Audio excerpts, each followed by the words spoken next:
Welcome to ECE 302. This is lecture 5.4 on conditional distributions. I'm Professor Stanley Chan. If you recall our previous lectures, we talked about joint distributions.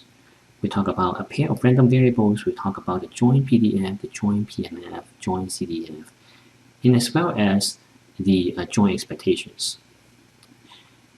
In today's lecture, we're going to learn about the interaction between the two random variables.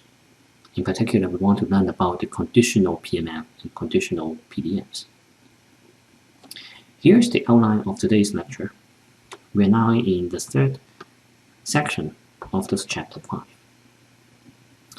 The three topics that we're going to discuss will be the conditional PMF, PDF, and also this basic principle called the law of total probability, something that we have learned about some time ago. So let me start by talking about the conditional PMF.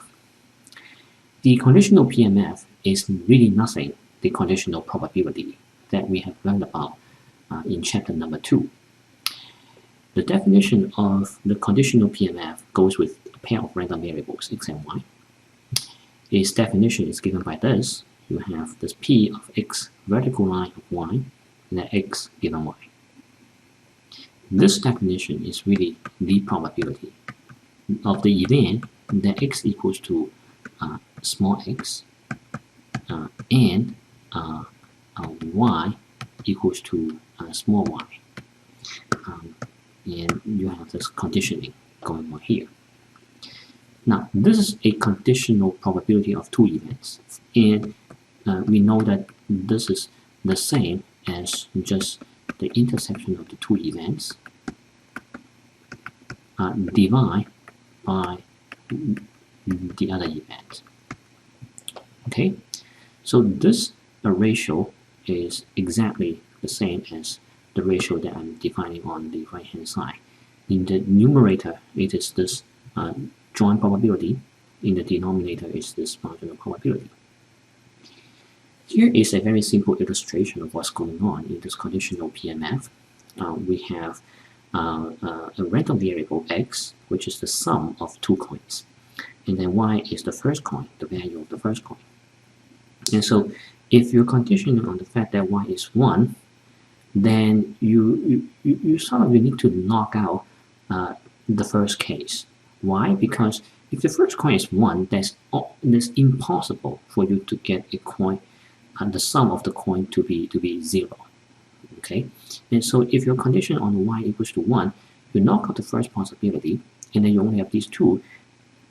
In that case, you need to reallocate the sample by scaling them up, so that you have these conditional probability masses. Okay, so this is really the conditional PMF condition on the fact that y is 1. This is the marginal PMF of just x. This is the conditional PMF of x, given that you're looking at a smaller set, where the set is y equals to 1. Now, this should not be a stranger to you anymore, because we have learned about the conditional conditional probability, where you have two events. The first event and then the second event. The first event says that x equals to x. The second event is y equals to y. If you're taking the intersection, you're looking at here, okay? And then now you look at the denominator. The denominator is really the set. So here is the denominator, and then this intersection is here. So instead of taking the probability over the entire set, you're taking the probability over just a small subset inside the sample space. So that's the meaning of the conditional PMF. Let me go through some examples, and hopefully it will become a lot clearer later. So let's consider this example where you have a pair of random variables, x and y, and then x has these 4 states and y has these 4 states. This table tells you the joint PMF of pxy of xy. Each value stands for one coordinate x and y. For example, this number is p of xy, x is 1 and y is 2. This is 1 over 20. In this example, we want to find the conditional PMF of x given that y equals to 1 and then the marginal of px. Now, of course, marginal of px, this is easy. You just need to sum over all the rows. That will give you the values. So for example, if you sum the first row, you get 3 over 20. The second row, you get 6 over 20, 8 over 20, 3 over 20, and so on. Okay, so that's the marginal PMF. And how about this conditional PMF? This conditional PMF, it says that I want to restrict myself to y equals to 1. So that means I look at this table, I only look at this column. Inside this column, I have 1, 1, 1, and 0. So I have 1, 1, and 0. And then what is the sum over all these? The sum will be 3 over 20. So I renormalize all these values, and I will get 1 over 3, 1 over 3, and 1 over 3, 0. So that would be the conditional PMF of x given y. Let's work on a slightly more complicated example to gain more insight. In this second example, I'm defining a pair of random variables through a slightly more complicated relationship where y takes a binary state of 10 to the power 2 and 10 to the power 4. X is defined as a scalar times the y, and I have 3 scalars. And the probability of landing on a particular state will be given by these numbers. I want to find the conditional PMF, the marginal PMF, and also the joint. So let's first find the conditional PMF. The conditional PMF, I have 2 states where y is either 10 to the power 2 or 10 to the power 4. If I am restricting myself to the case where y is 10 to the power 2, okay, so I have y fixed at 10 to the power 2, then what would be the possible state of x? Well, if y is 10 to the power 2, I have 10 to the power minus 4 times your 10 to the power 2. That will give me 0.01. The probability to get that is 1/2, okay, which is this probability. And then I have 1/3. If you go to this case, right, 1/3 go to this case, and you got 0.1 and 1 and 1 over 6. It is also possible that my y will go to 10 to the power 4, and in that case, my x can go to 1, 10, and 100. The corresponding probability would be 1/2, 1/3, and 1/6. Okay. Now I'm not using these numbers yet. Okay, I will use them later.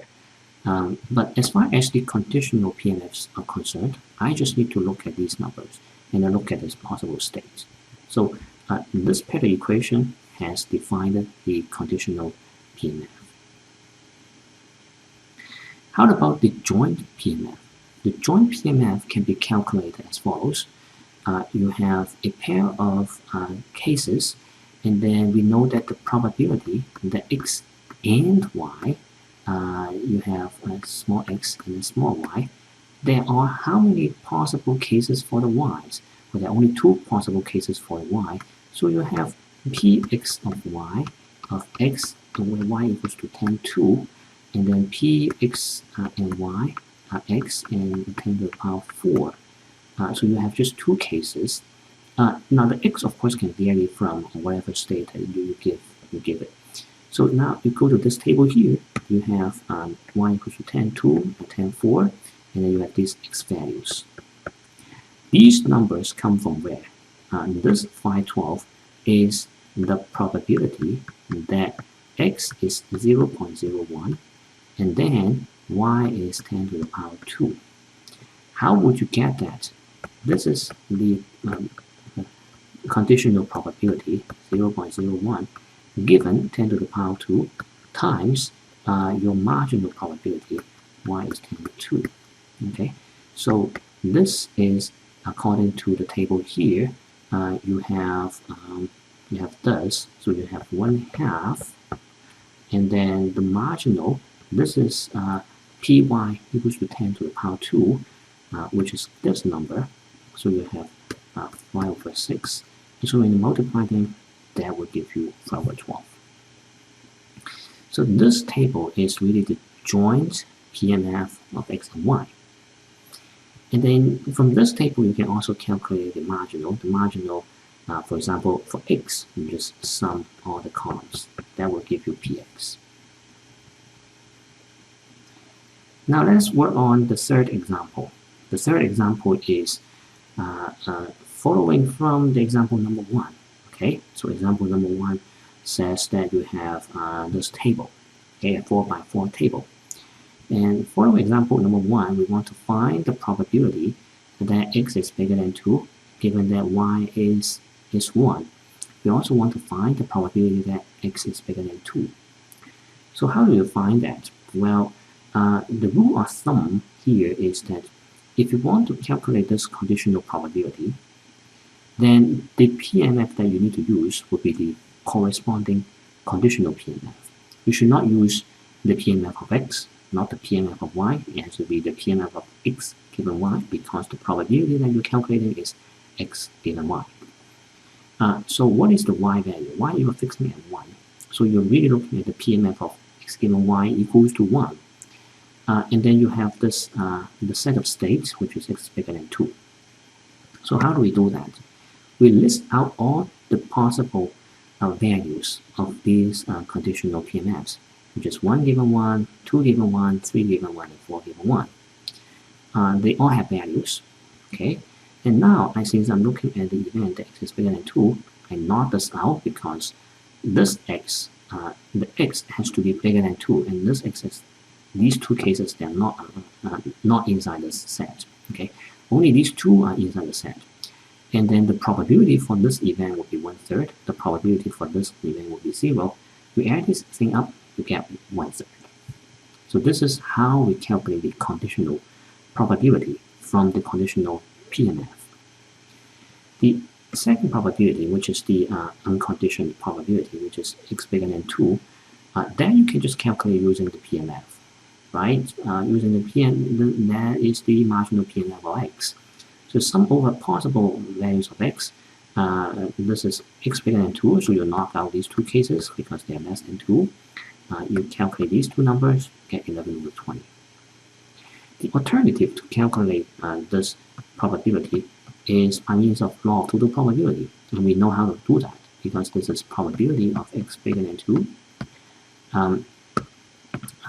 conditioned on the fact that y is 1 times the probability that y is 1 plus the probability that x bigger than 2 given y is 0 times the probability y is 0.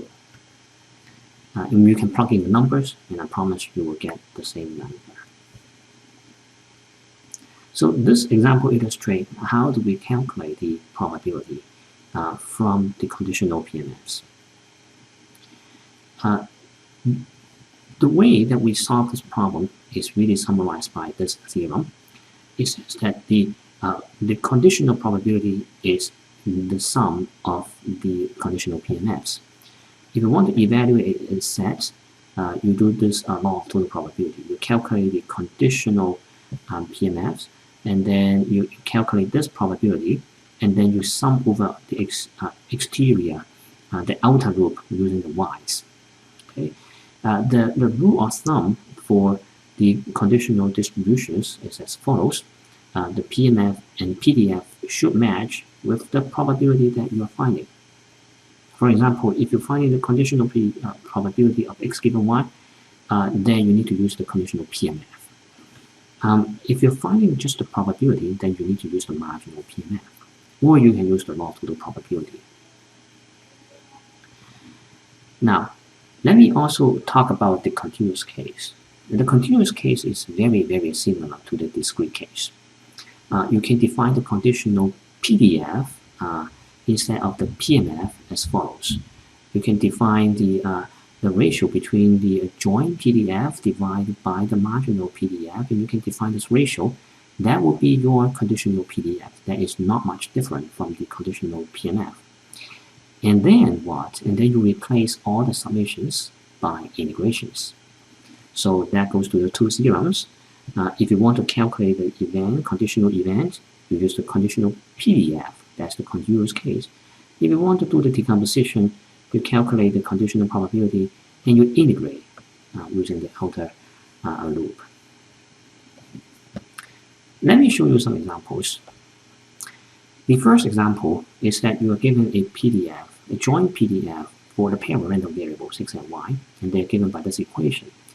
We want to find the conditional PDFs of x given y and y given x. So how do we do it?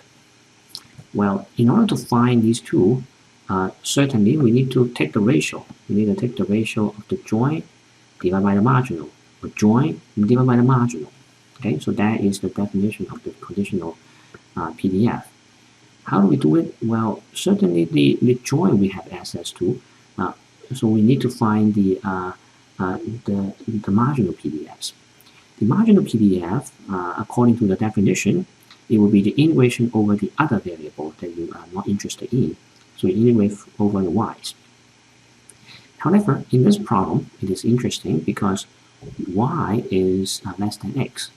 So what it means is that instead of looking at the entire square from 0 to infinity, you're restricting yourself to a triangle. So in this case, instead of integrating from minus infinity to infinity, you are integrating from 0 to x for your y, because your y is bound by 0 and x.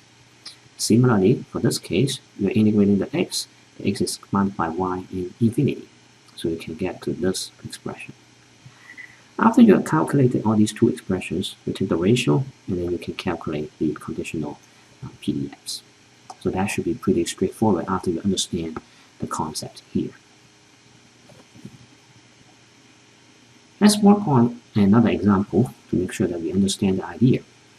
In this case, you are sending two bits, +1 and -1, and then each of them has a probability of 1/2 and 1/2. So on this axis, you will have -1 and +1. Okay, the probability of getting them half and half. And then you add a noise to your signal. So that means on top of these signals, you have a Gaussian distribution. And then you obtain an observation y, and you ask, what is the probability that x is 1 given that y is 0? Now, how do you understand this result? This says that suppose I have received y, and then my received signal is a positive number. Then we ask, what is the probability that the original signal being sent is a +1? So if you go to this diagram here, that would be a 0. And then you say that, okay, along this axis, I am receiving a signal which is somewhere here. Is it more likely that this number was generated from the +1 and then corrupted by noise? Or is this a signal generated by -1 and then corrupted by noise? Now, clearly in this figure, you know that if it is here, it is more likely that it will come from this +1. But what is the probability? The probability is given by this.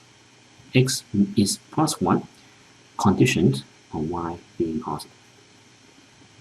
The other one would be the complement, which is x equals to -1, conditioned on y bigger than 0. So we want to calculate these two probabilities. How do we do that? Well, first of all, we need to know the Gaussian distribution. The Gaussian distribution of this problem is very straightforward. You have +1 and -1, and so you can calculate this Gaussian and that Gaussian. If your x is +1, you have the mean being at +1, so that would be your Gaussian. In this Gaussian, you have this expression, the standard deviation is 1. The other case would be that your x is -1, and here would be your Gaussian. So you have these two conditional PDFs. And then we want to find what? We want to find the conditional probability of x given y. But this is hard to find, right? Because I don't really have the probability distribution of this. I only have the probability distribution of y given x, not x given y.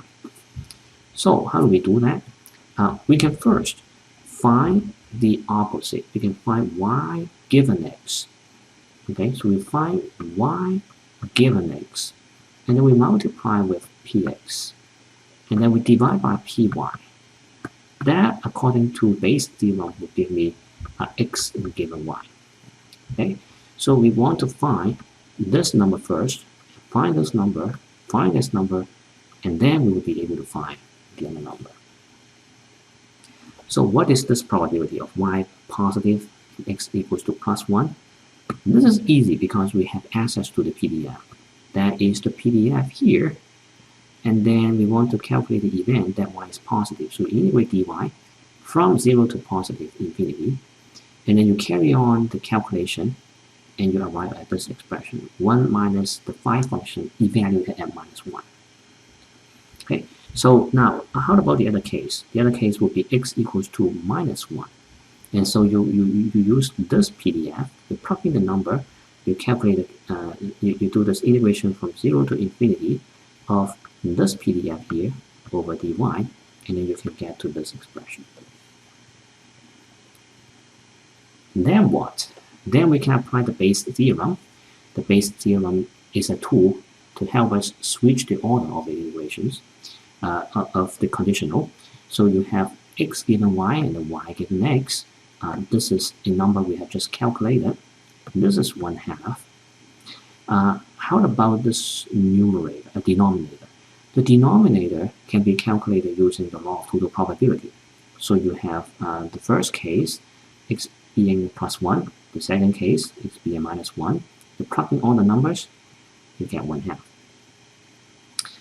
And so then you plug in all these results into here, you can show that this conditional probability is 0.8413.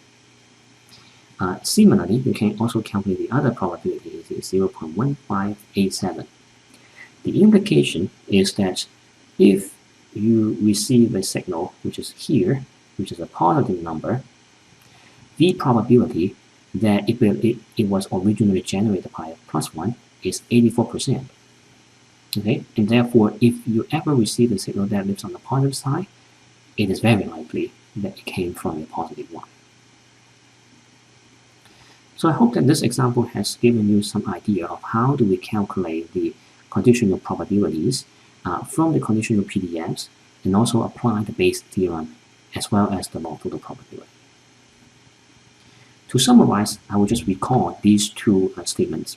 The first statement is the definition of a conditional PDF, which is something that shouldn't be any surprise to you.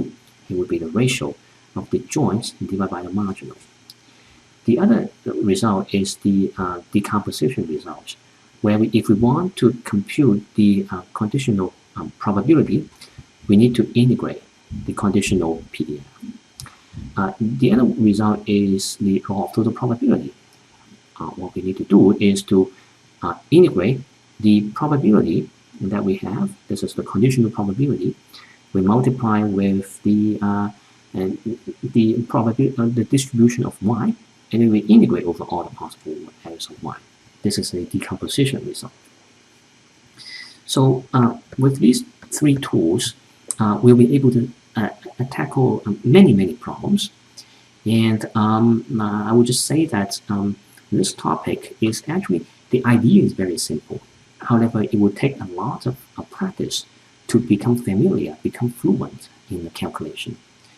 And so I would really encourage you to ask questions, to try the homework problems and practice as many problems as you can to make sure that you are really familiar with this topic. It is very easy to be trapped by some of these problems where you are confused by the x and the y's, and you integrate wrong x, integrate wrong y. That always happens. So I encourage you to be patient, just try more and work hard on this set of problems, and please do not hesitate to contact us so that we can offer you help. With that, I will stop here, and I hope to see you again next time. Thank you.